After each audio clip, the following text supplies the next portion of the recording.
दोस्तों, जीवन में सफलता के लिए सबसे महत्वपूर्ण बिंदु आत्मविश्वास के बारे में है। दोस्तों, हर कोई चाहता है कि जीवन में वह सफल हो।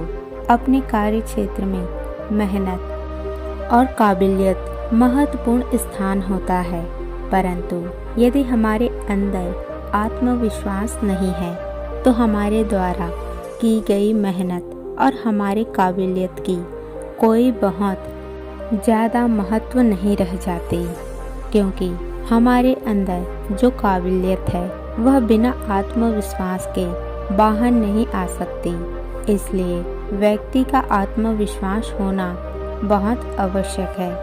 यदि व्यक्ति आत्मविश्वासी होगा तो वह किसी भी क्षेत्र में सफल हो सकता है। इस वीडियो में हम आत्मविश्वास को तोड़ने वाली 5 प्रमुख तथा महत्वपूर्ण आदतों का जिक्र करेंगे, जिनसे हमें बचना चाहिए। एक सफल व्यक्तित्व के लिए आत्मविश्वास को तोड़ने वाली इन आदतों से हमेशा बचना चाहिए। पहली आदत, दूसरों के साथ लगातार तुलना ना करें। जी हाँ दोस्तों, ज़्यादातर सफलता के उत्साहित व्यक्ति स्वयं के दूसरों लोगों के साथ तुलना करते रहते हैं। कई बार उन जैसी परफॉर्मेंस न दिखाने पर वह निराश हो जाते हैं, जिसका उस व्यक्ति के आत्मविश्वास पर गहरा आघात लगता है। इसलिए हमें चाहिए कि हम हर समय दूसरों के साथ अपनी तुलना न करें। ईश्वर ने प्रत्येक व्यक्ति को एक अलग ही व्यक्तित्व में डाला है, क्योंकि कह सकते हैं कि प्रत्येक व्यक्ति अपने आप में अलग होता है। यदि एक कार्य कोई दूसरा व्यक्ति कर सकता है तो ये जरूरी नहीं है कि पहला व्यक्ति भी वही कार्य उसी तरह कर सके।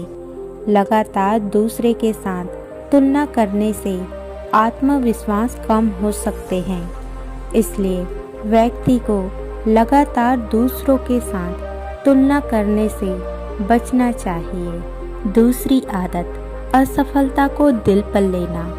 यदि आप किसी प्रकार से किसी कार्य में प्रथम बार या द्वितीय बार सफल नहीं भी होते हैं तो भी अपनी असफलता को दिल पर नहीं लेना चाहिए, क्योंकि यदि हम असफलता को दिल पर लेते हैं तो हमारे मस्तिष्क में पॉजिटिव की जगह नेगेटिव ज़्यादा आ जाती है।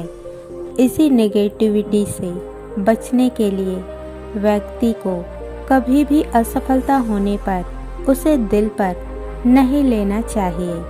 इसलिए हमें शुरुआती असफलता को ज़्यादा दिल पर नहीं लेना चाहिए। तीसरी आदत, खुद को नेगेटिव विचार वाले लोगों से दूर रखना। हमारे आसपास नेगेटिव और पॉजिटिव दोनों प्रकार की विचारधारा वाले लोग रहते हैं। कुछ लोग ऐसे होते हैं जो हमारी असफलता को भी सफलता की ओर बढ़ने के लिए प्रेरित करते हैं, और कुछ ऐसे लोग भी होते हैं जो हमारी असफलता को बार बार भुलाने का प्रयास करते हैं और हमें निराश करते हैं। ऐसे नए नेगेटिव विचारधारा वाले लोगों से अपने आप को हमेशा बचाना चाहिए, जो कि कहा भी गया है कि जैसा करोगे संग वैसा चढ़ेगा रंग। इसलिए हमें सफल लोगों का संग करना चाहिए, या यूं ही कहे तो सफल लोगों के जीवन से प्रेरणा लेनी चाहिए, भले ही वह हमारे शब्दों ही क्यों ना हो। चौथी आदत, खुद पर दया करना। जी हाँ दोस्तों, मनुष्य की सबसे बुरी आदत है खुद पर दया करना। कोई भी दिव्यांग व्यक्ति अपने दिव्यांगता पर कर्मा आंसू बहाते हुए नहीं देखा जाता है, क्योंकि वह जैसा भी होता है अपने आप से संतुष्ट होता है, परंतु दूसरे लोग उसकी दिव्यांगता को उसके दुख और कष्ट बनाकर उसके सामने रोना रोते हैं, जिससे वह दिव्यांग व्यक्ति भी उस कष्ट और दर्द को महसूस करने लगता है। ठीक इसी प्रकार से यदि हमारे अंदर हमारे अत्यधिक मेहनत के बाद भी किसी भी प्रकार की असफलता होती है और यदि हम उस असफलता के कारण अपने स्वयं पर दया करते हैं तो इससे बड़ा स्वयं का शत्रु कोई और नहीं हो सकता है। इसलिए कभी भी स्वयं पर दया न करें। ऐसा करने से आपका आत्मविश्वास न केवल बना रहेगा अपितु बढ़ेगा। 5वीं आदत, लगातार ज़्यादा सोचना। यदि हम लगातार अधिक से अधिक सोचते रहते हैं तो यह भी हमारे आत्मविश्वास में कमी ला सकती है, क्योंकि हमारे मन में 2 प्रकार के घोड़े होते हैं। एक घोड़ा सकारात्मक सोचने वाले और दूसरा घोड़ा नकारात्मक सोचने वाला। यदि हम लगातार सोचते रहते हैं तो कहीं न कहीं हमारे मन में नकारात्मक सोचने वाले घोड़े की पावर बढ़ती है। जिस घोड़े को ज़्यादा पावर मिलेगी वही अपनी तरफ हमारे मन को खींच ले जाएगा। लगातार ज़्यादा सोचने से नकारात्मकता की ओर हमारी मन चला जाती है, जो कि हमारे आत्मविश्वास को कम कर सकती है। इसलिए हमें अत्यधिक नहीं सोचनी चाहिए। 6वीं आदत, उपलब्धि को याद करें। जीवन में हासिल की गई उपलब्धियों को याद करें। इससे आत्मविश्वास बढ़ने में मदद मिलेगी। व्यक्ति को एहसास होगा कि वो अपने बारे में जो भी खराब सोच रहा है वो उससे कई गुना अच्छा है। इससे उसे खुद की कीमत समझ आएगी। एक डायरी में अपनी उपलब्धियों को लिखने के साथ उससे जुड़ी कोई तस्वीर हो तो उसे रख सकते हैं। जब भी कॉन्फिडेंस लेवल कम लगे या महसूस हो कि हम कुछ नहीं कर सकते तो तुरंत डायरी देख ले। 7वीं आदत, गलतियां करने से ना डरें। गलतियां करना कोई गुनाह नहीं है, इसलिए गलतियां करने से घबराना नहीं चाहिए। जब व्यक्ति किसी काम को पहली बार करने की कोशिश करता है तो उसमें गलतियां होना स्वाभाविक है। इसी वजह से गलती करने से ना डरे, क्योंकि व्यक्ति गलती करके ही सीखता है और आगे बढ़ता है।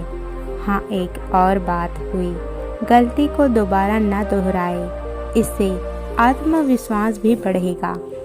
8वीं आदत, हमेशा गलतियों से सीखे। गलतियां करने से डरने के बजाय कोशिश करें कि गलतियों से कुछ सीखें। गलती हर किसी से होती है, लेकिन इसका अर्थ ये नहीं है कि इस बात से निराश हो जाए। इस बात का ध्यान रहे कि गलती करने के बाद लक्ष्य को हासिल करने की कोशिश को नहीं छोड़नी चाहिए। गलतियों से सीखें और आगे बढ़ने का प्रयास करें। इससे आपका आत्मविश्वास नहीं डगमगाएगा। 9वीं आदत, परफेक्शन की चाहत न रखें। परफेक्शन का ये नहीं होता कि खुद को बेहद ज़्यादा परेशान करें। ऐसा करने से अपने लक्ष्य से भटक सकते हैं। अगर आप हमेशा सोचते रहेंगे कि हर काम परफेक्ट हो तो ऐसा नहीं हो सकता। इससे दिमाग में टेंशन बनी रहती है और काम भी गलत हो सकती है।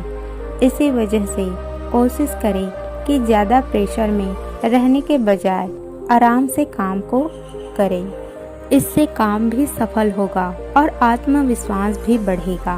11वीं आदत, सही शब्दों का चयन और बोलने की कला। सबसे जरूरी बोलने की कला सीखना है। आत्मविश्वास बढ़ाने के लिए यह जरूरी कदम होगी कि जिसे अपनाना चाहिए। अगर आप लोगों के बीच में बोल नहीं पाते हैं तो इसकी शुरुआत अपनों से कर सकते हैं। शुरुआत में घर के सदस्यों व दोस्तों से बात करना। इसके अलावा छोटे छोटे फंक्शन में अपना योगदान दें। ऐसा करने से आपके अंदर बोलने का कौशल आएगा। बोलने की कला सीखने के साथ ही सही शब्दों का चयन करना भी जरूरी है। इससे आत्मविश्वास बढ़ने में मदद मिलेगी।